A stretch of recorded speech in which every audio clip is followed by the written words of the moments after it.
اگلا سوال ہے علی بھائی، کیا سنت مؤکدہ اور غیر مؤکدہ کے پڑھنے میں کوئی فرق ہے؟ کوئی فرق نہیں ہے. مؤکدہ غیر مؤکدہ نوافل یہ تفریق فقہا کی ہے. قرآن و حدیث میں دو ہی ٹرم ہے، فرض عبادت اور نفلی عبادت. جو آپ نے ہمیشہ نفلی عبادت کی ہے اسے سنت مؤکدہ کہتے ہیں، تاکید کی ہوئی. وہ بخاری مسلم میں ہے 4 ظہر سے پہلے، 2 ظہر کے بعد، 2 مغرب کے بعد، 2 عشاء کے بعد 12. اور مسلم میں الفاظ ہے کہ جو یہ 12 رکعتیں پڑھے گا اللہ تعالیٰ جنت میں اس کے لیے محل بنائے گا. یہ بخاری میں بھی ہے اور مسلم میں تو آگے الفاظ ہیں. وہ تبا تابی کہتے ہیں جب سے میں نے تابی سے سنا میں نے 12 رکعتیں نہیں چھوڑی. تابی کہتا ہے جب سے میں نے ام حبیبہ حضور کی بیوی سے سنا میں نے کبھی یہ رکعتیں نہیں چھوڑی. تو یہ ہوگی مؤکدہ. اور غیر مؤکدہ جو ہے وہ ظہر کے 2 سنتوں کے بعد والی 2 رکھتے ہیں، عصر سے پہلے 4، عشاء سے پہلے تو جتنی مرضی پڑھیں، مغرب سے عشاء کے درمیان ثابت ہے. جمعہ والے دن بھی آپ جتنی مرضی پڑھیں، بخاری مسلم میں ثابت ہے. کوئی فرق نہیں ہے. حنفیوں نے وہ فرق بنایا ہوا ہے کہ جو تیسری پھر سبحانک اللہ سے شروع کرنی ہے. عام سنتوں کی طرح آپ پڑھیں. درمیان والا تشہد فرض میں بھی اور سنتوں میں بھی پورا بھی پڑھ سکتے ہیں، عبدو رسولو تک بھی پڑھ سکتے ہیں. اسی طریقے سے فرض کی تیسری اور چوتھی رکعت میں سورت ملا بھی سکتے ہیں، بخاری مسلم میں ثابت ہے، چھوڑ بھی سکتے ہیں. اور یہی حال سنتوں کا بھی ہے. سنتوں کی بھی تیسری اور چوتھی رکعت میں اگر کوئی سورت ملانا چھوڑ دیتا ہے، صرف فاتحہ پڑھ لیتا ہے، تو سنت تو ہو جائے گی اس کی، کیونکہ فاتحہ کے بغیر نماز نہیں ہوتی. لیکن بہتر یہ ہے کہ وہ سنت مؤکدہ ہوں، غیر مؤکدہ ہوں، اسی طریقے سے پڑھے کہ ہر رکعت کی میں سورہ فاتحہ کے بعد سورت بھی ملائے، اور تشہد عبدو رسول تک تو کم از کم پڑھے، اور پورا پڑھ لے تو زیادہ ثواب. ٹھیک ہے، دونوں طرف. یہ نہیں ہے کہ عبدو رسول کے بعد روشی پڑھ لے تو سجدہ صاحب واجب ہو جائے گا. یہ کہانی سنی نہیں ہے نا آپ نے؟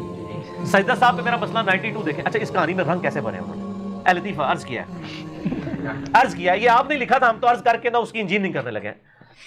انہوں نے فقہ حنفی میں یہ مسئلہ لکھا ہوا ہے کہ اگر کوئی اللہم صلی علی پڑھ لینا عبدو رسولو کے بعد تو اس پہ سجدہ صاحب واجب نہیں ہے. اگر اس نے پڑھ دیا اللہم صلی علی محمد تو اب 3 لفظ ہو گیا، تو اب سجدہ صاحب کرے گا، کیونکہ اس وقت تو نہیں پڑھنا تھا اور پڑھ دیا.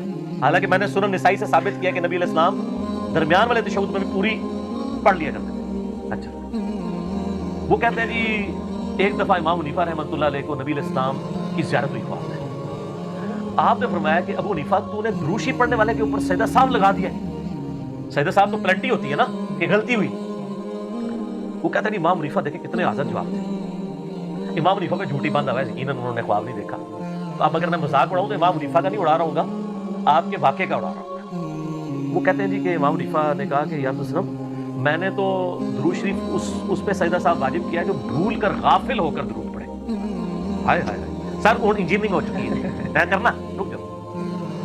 تو وہ چونکہ اس نے غافل ہو کے پڑھا ہے تو غافل ہونے کی سزا یہ ہے کہ سجدہ صاحب کرے. ان سے پوچھے فقہ حنفی میں لکھا ہوا ہے کہ ہر وہ کام جس سے سجدہ صاحب واجب ہوتا ہے اگر وہ جان بوجھ کے کیا جائے تو نماز ہی نہیں ہوتی. اس کا مطلب ہے کہ وہ غافل ہو کے دروشی پڑھ لے وہ تو سجدہ صاحب کرے گا، اور جو جان بوجھ کے پڑھے نماز ہی. تو نبی علیہ السلام نے آگے سے نہیں پوچھا کہ ابو حنیفہ اگر کوئی محبت سے دروشی پڑھ لے تو اس پہ بھی سجدہ صاحب ہے، تو پھر امام حنیفہ فرماتے ہیں ہوتی تو نماز ہی نہیں ہوتی. پھر پتہ لگتا ہے خواب انجینئرنگ ہو گئی ہے. انہوں نے بیان کریو، سمجھ آ گئی میری بات کی؟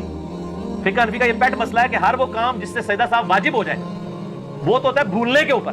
اگر وہ کام جان بوجھ کے کرے، یعنی ایک بندے نے دوسری رکعت میں بیٹھنا تھا اور وہ جان بوجھ کے چھوڑ کے کھڑا ہو گیا تو وہ کہتے ہیں نماز دوبارہ پڑھے گا، مکروہ تحریمی واجب الادا ہے، کیونکہ اس نے وہ غلطی جان بوجھ کے کی ہے، بھول کے نہیں کی. صاحب تو کہتے ہیں بھول کو ہے، سجدہ صاحب بھول کا سجدہ. تو سر درود شریف جو صاحب سے پڑھے وہ تو آپ نے کہانی کرا لی کہ وہ غافل ہو کے پڑھا تھا اس لیے. اچھا آپ جان بوجھ کے بھی پڑھ لیں، ہم تو پڑھتے ہیں اللہ کے فضل سے، ہم تو فطروں میں بھی پڑھتے ہیں، سنت ہے دعائے قنوت کے بعد. آپ تو درود والے صرف نام کے ہیں نا، ہم دروشی واقعی پڑھنے والے ہیں. ہم نہ بارود والے ہیں اور نہ گالیاں دینے والے ہیں، ہم درود والے ہیں اور گالیاں کھانے والے ہیں. اللہم صلی علی محمد وعلی آل محمد. تو یہ انجینئرنگ ہوگی جی اب اس واقعے کی. اب اس واقعے کو آگے سے اب کچھ جوڑنا پڑے گا آپ کو، کیونکہ اس واقعے کے آگے اب لکھا ہوگا فٹ نوٹ کے اوپر کہ اگر یہ مسئلہ ہے تو پھر نیا مسئلہ بھی حل کرو نا، کہ اگر جان بوجھ کے دروشی پڑھ لے تو پھر تو اس کی نماز افضل ہونی چاہیے. تو آپ کہیں گے وہ ہوگی ہی نہیں. سر یہ جب آپ کہانی کرائیں گے نا تو آپ کو چل جائے گا آپ نے بزرگوں کے اوپر جھوٹے خواب پاتے تھے. پھر غصہ میرے پہ نہ کھایا کریں سر. آپ کے اگر بزرگوں نے اس طرح کی ادھوری چیزیں دی ہیں جو بعد میں پکڑی گئی ہیں تو سر میرا تو قصور نہیں ہے، انہوں نے خود غلطی کی ہے، نہ وہ کرتے نہ پکڑی جاتے. اب قرآن حدیث میں دیکھیں ہر چیز بالکل ٹنا ٹن ہے، اس میں کوئی آپ جھول نہیں نکال سکتے. تو میں ایک جملہ بولا کرتا ہوں کہ چور اپنی لنگوٹی چھوڑ جاتا ہے تو اس سے وہ پکڑا جاتا ہے. تو یہ سارا واقعی چالیے جھوٹا ہو گیا. ٹھیک ہو؟ آخری سوال ہے آج کا. اگر امام ابو حنیفہ رحمۃ اللہ علیہ سے کوئی کتاب ثابت نہیں تو اتنی بڑی فقہ کیسے وجود میں آ گئی؟ اماموں کی تقلید کے حوالے سے کوئی اسپیشل لیکچر ہو تو وہ بھی بتا دیں. ہاں چلو مہربانی لیکچر ہی لے لو. مسئلہ نمبر 197 ہے میرا جی، 4 اماموں کی تقلید کا مسئلہ. اماموں کے نام کے اوپر یعنی ان کی علمی خدمات ہیں، انہوں نے کئی چیزیں ڈیوائز کی ہیں. ضروری نہیں ہوتا کہ کوئی کتاب لکھے گا تو اس کی فقہ آگے چلے گی. ہمیں کتاب والا مسئلہ تو ہم اس لیے کہتے ہیں کہ جب آپ ان کی طرف غلط بات منسوب کرتے ہیں تو ہم کہتے ہیں بتائیں انہوں نے کہاں لکھی ہے. یہ نہیں ہے کہ وہ بالکل ہی ان کے شاگرد تھے امام محمد، امام ابو یوسف، ان لوگوں نے کتابیں لکھی ہیں، ٹرانسفر کی ہیں. ایون تقریباً 60% مسائل میں صاحبین نے، امام ابو یوسف اور امام محمد نے ان سے اختلاف بھی کیے، تو فقہ اس طریقے سے ان کی چلی ہے. تبھی تو کتاب الرد علی ابی حنیفہ چیپٹر ہے مصنف ابن ابی شیبہ کا. ابو حنیفہ کے وہ مسئلے جو قرآن و سنت کے خلاف ہیں، اس زمانے میں ان کے خلاف چیپٹر لکھ دیا گیا ہے.